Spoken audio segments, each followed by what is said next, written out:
Hello and welcome back to Look Movie Recaps. Today, we will recap a 2023 movie titled Due Justice. Please be advised that there might be spoilers ahead. In the opening scene, we are introduced to Max, a young lawyer heading to a cafe to meet with his team before the conference begins. He receives a video chat from his wife Sue and daughter Nancy. They miss him because he has been so busy at work that he hasn't been able to come home for a month. The cafe where Max is meeting has another group talking. Ellis, the leader of this group, enters to begin their meeting. During Max's meeting, he spots his younger brother Jerry, who appears to be having a serious talk.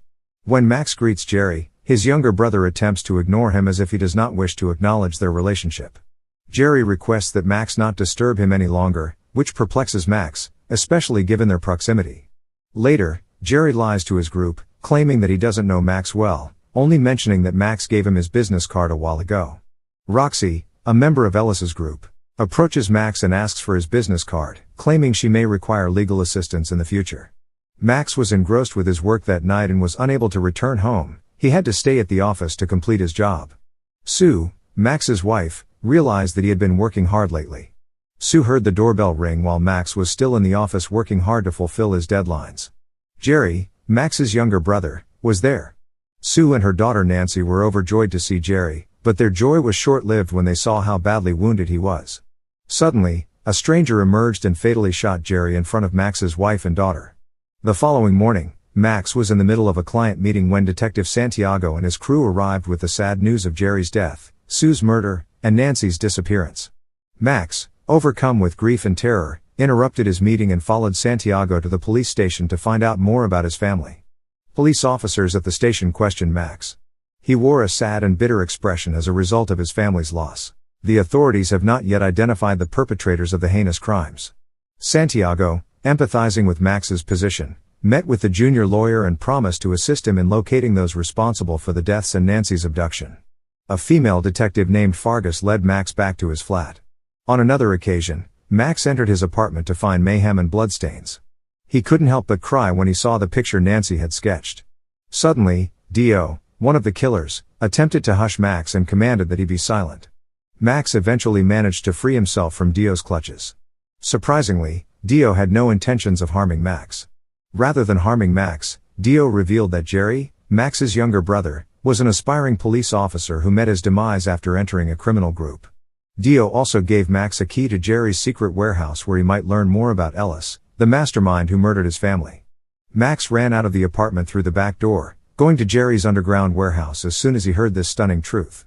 Detective Fargus, who had grown suspicious when Max refused to leave the flat, decided to follow him. When Fargus arrived at Max's apartment, she was surprised to find Dio instead of Max. She shot him because he assisted Max's escape. Dio, injured, then detonated a grenade he had prepared earlier, resulting in an explosion that wrecked Max's flat and killed both of them. Meanwhile, Max had arrived at Jerry's secret warehouse near the harbor. Inside, he discovered many Jerry-related objects, as well as evidence of his involvement in Ellis's human organ trafficking syndicate.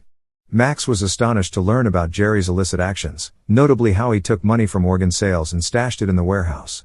Max, driven by rage and a desire for vengeance against Ellis, who had taken away his entire family, decided to take matters into his own hands.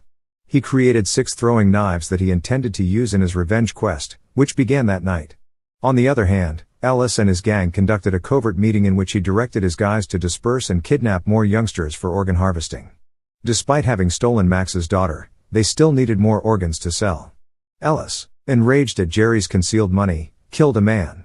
His subordinates, accustomed to such brutality, failed to intervene. After the meeting, Ellis and his crew prepared to go.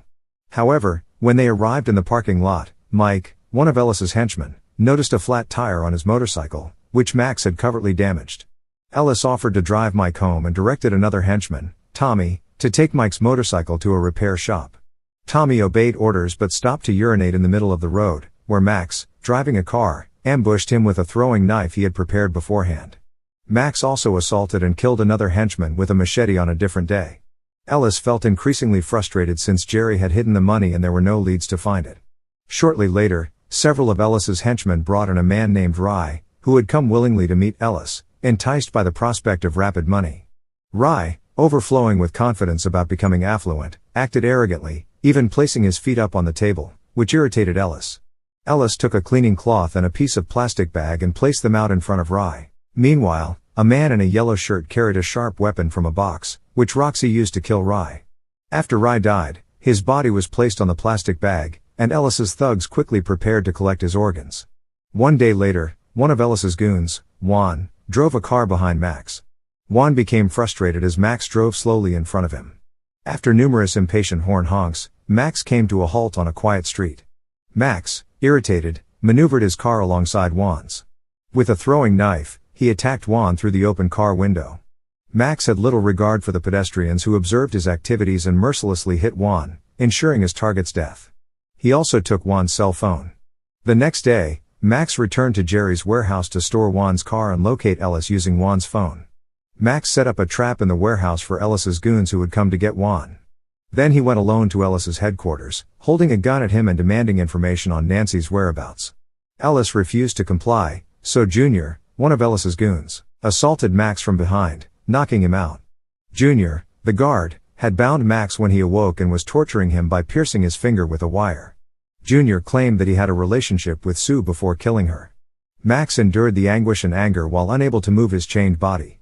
Shortly after, Ellis and his right-hand man, Big John, arrived to put an end to Max's agony. Ellis wanted Max to be alive so he could find out where Jerry had buried the money.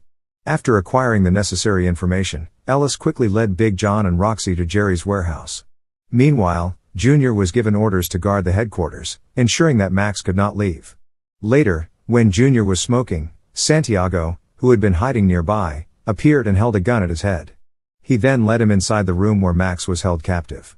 Max, now free, made Santiago faint to keep the detective from interfering with his plan to confront Junior.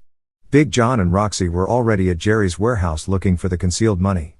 Big John eventually located the cash in a bag hidden inside a box. He appeared happy with his discovery, but Roxy began to fear something was wrong when she discovered the bag of money was attached to a lengthy cable connected to a grenade.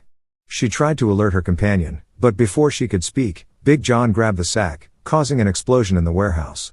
Meanwhile, Ellis, who was waiting in the car, was taken aback when Jerry's warehouse suddenly caught fire. Max's plan had been successful in eliminating Ellis's top two henchmen. Back at Ellis's headquarters, Santiago, who was now conscious, found himself in a car. Junior appeared motionless inside the headquarters, chained to a chair with his stomach torn. When Ellis discovered this, he began to panic, understanding he had underestimated Max. The confrontation heated up when Max led Ellis to an old factory, luring him in on purpose. As Ellis entered the building, Max was about to confront the chief of a violent human organ trafficking group with his gun, but Santiago arrived just in time and convinced Max to trust the authorities to investigate his family's death. Max, on the other hand, refused to listen to Santiago and remained determined to exact retribution. Santiago then discussed Max's background as a former Marine and his determination to become a lawyer after seeing injustices, particularly the cover-up of his mother's abuse by her commanding officer. Santiago tried to persuade Max to reconsider his revenge. Max remained silent, carefully analyzing Santiago's comments. The detective sought to arrest Ellis. However, Santiago quickly changed his mind and decided not to shackle Ellis. He saw Max as someone who had lost his family as a result of the mafia's actions, much like himself. So, Santiago left, freeing Max to pursue the criminal boss for vengeance.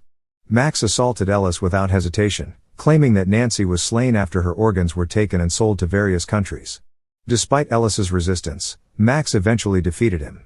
Max used a spiked baseball bat to kill Ellis in order to satisfy his desire for vengeance. A few days later, news of Ellis's body being discovered in a factory spread through numerous media outlets, including television. Even the police head was aware of the situation. Santiago wanted to help Max cover up what he had done, so he advised that he leave the country for a bit. In the final scene, Santiago returns to his hometown in Mexico to spend time with family, but then he received a message from Max, who had become a hitman to pursue justice. Max requested information about the criminals he wanted to bring down. Santiago was eager to assist Max and provided him with the names and locations of the offenders who were still on the run. Thanks for watching. If you are new, don't forget to subscribe for more of these recaps. Until next time, have a nice day.